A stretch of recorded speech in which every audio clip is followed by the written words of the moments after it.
Guys, the Renaissance is going strong. Welcome back to Oscar in the Middle, everybody. It is once again that time of year when all the awards come out and all of the Oscar-nominated actors and actresses and movies and everything get thrown around a million times. And this year, I have actually gotten to talk about maybe half of the Best Picture nominees. The others, I'm going to try to do as many as I can, but these are definitely two of them that I wanted to talk about. Today, we're going to be talking about The Whale and the Banshees of Inisherin. So let's start off with The Whale. The Whale is a drama based off a play of the same name about a 600-pound reclusive English teacher who tries to reconnect with his daughter after multiple health complications. It stars Brendan Fraser, Chau, Sadie, Ty Simpkins, and Samantha Morton. So obviously the biggest high I will ever have with this movie is that it is Brendan Fraser's comeback to film, and boy, was it a comeback. He acted his ass off in this movie. He was phenomenal, especially considering the fact that it is not an easy role to play emotionally or physically. And honestly, this was probably the perfect role for him to come back to film with, because Charlie, the main character, is a guy who's been through a lot of trauma and a lot of things have happened to him, and despite that, he is still a kind, caring, gentle person who tries to look for the positivity in everybody else. So Brendan Fraser. You could tell that he has put everything that he's been through in the last couple of decades into this role. It was just perfect. I also just loved how he played him because it really did feel like he's just been living this life for a long time, and it wasn't that everything was such a big surprise or shock. It was just the way he went about his day, the way that he did things, even things that involved health complications. It was just like he's been doing this a long time. This is just his life. And the other characters as well. This is a very, very character-based movie because it is based off of a play, and it just jumps back and forth between interactions, between different combinations of these characters, and I just thought all the actors did an amazing job. Sadie Sink specifically, of course, she plays basically Max from Stranger Things, but if she could talk about adult things more. But I thought that she did a really amazing job as well with the emotion of this role, specifically trying to be estranged, to her dad, and kind of having that, those give and takes in the scenes where it's like you can tell she's still coming back to him for a reason, but she acts like she doesn't want to. I thought that she did a really good job with that, and that gradual transition all the way up to the last moments of the movie of that relationship with him. Chau, Samantha Morton, Ty Simpkins all did an amazing job in their respective roles as well. I just thought everybody did a great job, specifically with the emotion, with the problems in the story, the themes, everything that went into it. Specifics, I thought they were just really, really good. Everybody. The cinematography too was perfect because it wasn't flashy. It was simple. It was a 4:3 aspect ratio, which is not A24 being pretentious. It was specifically to serve this purpose of making you feel like you are stuck in this one place, because he never leaves the room and neither do we. It's this one hotel apartment sort of thing, but it's to serve the purpose of making you feel like you are stuck in there at all times and to make you feel claustrophobic and just, closed in, especially considering for a lot of the time when Charlie's on screen, he takes up most of the frame. It was just so different from what Aronofsky usually does, which obviously he does very intense thrillers and horrors, and they're very shocking and disturbing. This one, not so much. It was a very simple, straightforward story, and there are definitely shocking and disturbing things underneath the surface. And there are these moments that happen that are a little bit creepy, even given what's just going on the screen. It's just, if he gets into like a heart attack fit, or, he just says screw it and starts eating everything. The music, everything about it just makes it seem like even for this situation, it was kind of creepy. I only really have one middle with the movie, and that's that there are two characters whose arcs and the conclusions that they got to I didn't really love. But the one mostly because it just straight up made me sad. I thought it was going to go one way, and then it just didn't. And the other character, who's a little bit more of a main character, his arc and what they were setting him up for, it seemed like they were going to go one way, and it kind of turned around and went to a different place. And for me, it made sense, but it just kind of felt like, dang, it would have been cool if they had ended up working this out with this one character. But it implies a lot about a very controversial topic at the moment. I won't say what it is, but it implies a lot about it and discusses it a lot. And I don't know if this was something that was originally in the play itself, or it was something that was only in a little bit, and Aronofsky kind of took it and ran with it. But he definitely had some feelings on it, and it's in here pretty clearly. But I mean, these are just personal things that 100% makes sense with the story and everything. So it's not a low by any means. So overall, I loved The Whale. I knew I was going to, and I knew it was going to be this weird movie to watch. But weirdly enough, it was kind of comforting. Like, just sitting there with this man who's just honest and kind all the time. It was just watching him do his daily routine. It was just kind of comforting. And I kind of felt like I was in this movie for like 8 hours. It's less than 2 hours, but it feels like a long journey. But I just thought it was so well done. It's so simple, but so tragic. It's got so many layers to it. The characters are complex because, yeah, some of them make bad decisions, but they're not for bad reasons. Like, nobody in this movie is really a good or bad person. You know, they just have all these different backgrounds, and we have to explore them and why they did what they did. And while it is tragic to watch, it's also beautiful because it's just about how one person can continuously kill someone with kindness and love.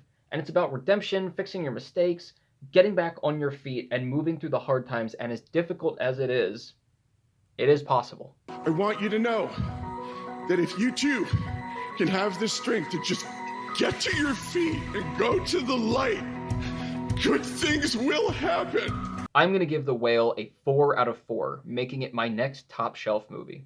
Alright, moving right along onto The Banshees of Inisherin, which I guess is a movie about boundaries? The Banshees of Inisherin follows the events of two lifelong friends on an island in Ireland after one of them decides he wants to end the friendship effective immediately. It stars Colin Farrell, Brendan Gleeson, Kerry Condon, and Barry Keoghan. Alright, so definitely the visuals are beautiful because the location is beautiful. Everything in England and Europe and Ireland, it's all very, very good. So it was a very beautiful location. And of course, every shot's going to be great because it's just rolling hills and these little taverns and everything. But it does make it that much lonelier that it's only these couple of, people on this island. And it makes it that much sadder that such a heartbreaking thing is happening in such a good-looking place. I think my favorite thing about this movie is the questions that it raises. Nightcrawler director Dan Gilroy said in an interview once that he wanted with Nightcrawler to raise more questions than he answered. And for me, that didn't really make sense at the time because I was like, well, if you raise questions, the movie has to end somewhere, so you have to answer them, right? And obviously you can have vague endings, but you have to somehow have answered these questions. And I don't think it's really till I saw this movie that resonated with me, and I finally started to get it. Because the big question, I think, in this movie is, can you just end a friendship with no reason if it's not giving you anything anymore? Say nothing wrong happened, like in the movie, he's like, did I do something? No, nothing wrong happened. It's just I'm not getting anything from the friendship anymore. Like, is that okay? And there were all kinds of questions like this that were brought up. And, and then I thought, well, when we get to the end, we're going to get what the answer is. And, I'll talk about the end in a second, but I realized it's like, well, that could be a question for all different types of people in different situations, and it could end up differently in all those situations. This is just one of those tales. And so I was like, I guess you can raise more questions than you answer. You answer a couple of them, but you raise a lot of questions, and it could end in a lot of different ways. So that's what I liked about it, because it was just this one or two big questions raised, and we just kind of explore that without really any big things happening. It's just dialogue between these characters and the development of the story all the way throughout, and just what happens because of it. And normally that would seem really boring to me, but honestly, I liked it.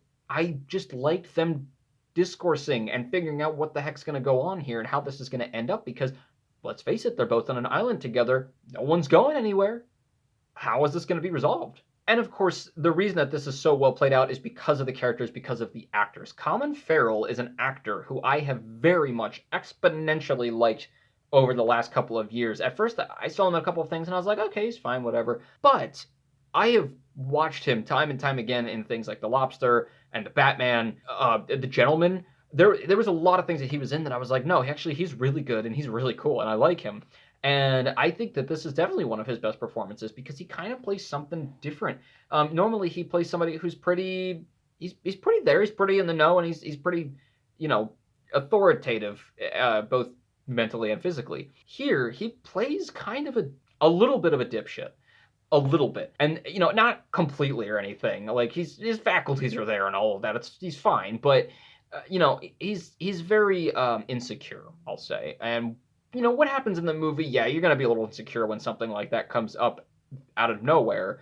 But he just kind of doesn't let it go. But he was really great in this role because, honestly, I mean, if any one of us had this come up, I think we'd probably do the same thing of trying to figure out what's going on and just continually go back to the person and be like, what's up? Where are we here? But especially the fact that he's a little bit dimmer, and just the character arc that he goes through with this, he did a really great job. And then Brendan Gleeson on the other side plays, what Brendan Gleeson usually plays is this gruff, quieter guy who in pairing with Colin Farrell, I have never seen in Bruges, but I need to. But I'm assuming it's kind of the same dynamic. He's more of like the parent to the child type of deal, or the master apprentice, whatever, that kind of thing. And again, I mean, it's Brendan Gleeson. He can hold his own in a scene, and he did a really, really great job. And some of the places that he goes in this character, it's just crazy. Really quick, I just want to talk about Kerry Condon as well, because I loved her character in this. She is one of the only women on the island, and she is not taking any shit. I loved her, and I liked the fact that she's not Colin Farrell's wife. She's his sister, so there's not a whole love dynamic or anything. I mean, in a romantic sense. She just doesn't, she's like the one who's like, you guys are being stupid, let me just try to figure this out. And eventually she's just like, I can't even deal with this anymore. And she was so cool and so funny, but everybody sees her as like stupid or whatever because she's the woman, or she has a lot of temper or what. No, she was just great. I loved her. And Barry Keoghan, who also is being nominated for this movie, first-time nominee. But I really, really liked him in this, and he kind of plays, a role that you definitely would expect Barry Keoghan to play. He kind of plays sort of the same thing as in The Green Knight, just this kind of like bumbling, young kid who kind of gets into trouble and everything. But he has really, really deep, sweet moments as well, and I just really liked how he played it. He's a cool kid, I have two middles that are creeping on lows, but for now I'm going to call them middles. The Banshees part of this movie, it doesn't really feel like it's needed. And I know in like a symbolic way it's definitely there for a reason. I get it. Because it does foreshadow stuff later on. But it just felt like, I don't know. I know it's in the background. I know it's metaphoric and everything. And it's kind of like the witch and the witch. It's like she's not really there that much. The Banshees aren't really there. It's more of a like state of mind type deal. But I just felt like if you had taken them out, there really wouldn't have been that much of a difference. I just wanted to focus more on the friendship thing. I didn't really need this supernatural element to it. My other is the ending, like I was going to talk about it. And it's one of those things that when I watched it, I thought it kind of got away from itself a bit. We had this straightforward story between two characters for 2/3 of the movie. And then suddenly it just gets not terribly weird or anything, but it just gets a little odd, and it gets a little extreme. And it was like if Marriage Story, like for 2/3 of it, you just have them fighting or whatever, and then just suddenly somebody ends up like killing somebody or whatever. Not like that happens in here, but or maybe it does. It just felt like, I get it. It just felt a little extreme and like it was getting away from itself. That being said, at first I was like, I don't understand how this ending relates to what happened here and what I'm supposed to get from it. I think after pondering on it a little bit more, it's kind of like there is finality, there is a conclusion. It's just not your conventional type with this sort of thing. So overall, I did like the Banshees of Inisherin more than I thought I would, and it probably helped going into it knowing that it was definitely slower and quieter and more of a thinking sort of movie. But honestly, I did like it. I don't know, maybe it was just the performances, maybe it was the questions raised, maybe it's just the fact that I like looking at Ireland. But I really like the quirkiness of the town and the people and the fact that everybody like knows everything and word gets around really quick. I liked the personalities of everybody, and like, every time you think that the two friends are at a stopping point and this is where they're going to be, something happens and then they react differently, and it was great, and then the Banshees was a pretty cool thing too. One last point before I give my score. My uncle, shout out to Uncle Chris, we were actually talking about this a couple days ago, and he made a good point that he saw this movie as a mental health movie specifically because they're on this island, and everybody has different issues going on to the point where they're doing a lot of like pretty messed up things. And the fact that they're on this island and don't really have a lot of connection to, you know, standard doctors, or even if they have like medical doctors, probably not like psychiatrists or counselors or anything like that. And so in that respect, I thought that was, I just hadn't even thought of that. And you guys know me, you know that I'm somebody who's like looking out for the mental health stuff in movies. So it was a really, really great point. And definitely, if you're going to watch it, go into it with that mindset as well. I'm going to give the Banshees of Inisherin a 3.5 out of 4. Well, guys, let me know what you thought of The Whale and the Banshees of Inisherin. And let me know how excited you are for Brendan Fraser to win that Oscar, because it's going to happen. It's going to happen. There's no debate on it. And look out for more Oscar movie reviews. I'm definitely going to be doing Avatar. I might do Triangle of Sadness. We will see. And look out for the Subby nominations that will be coming out probably within the next week. And as always, keep your hopes high, your stress low, and movies right in the middle. I'll see you guys later.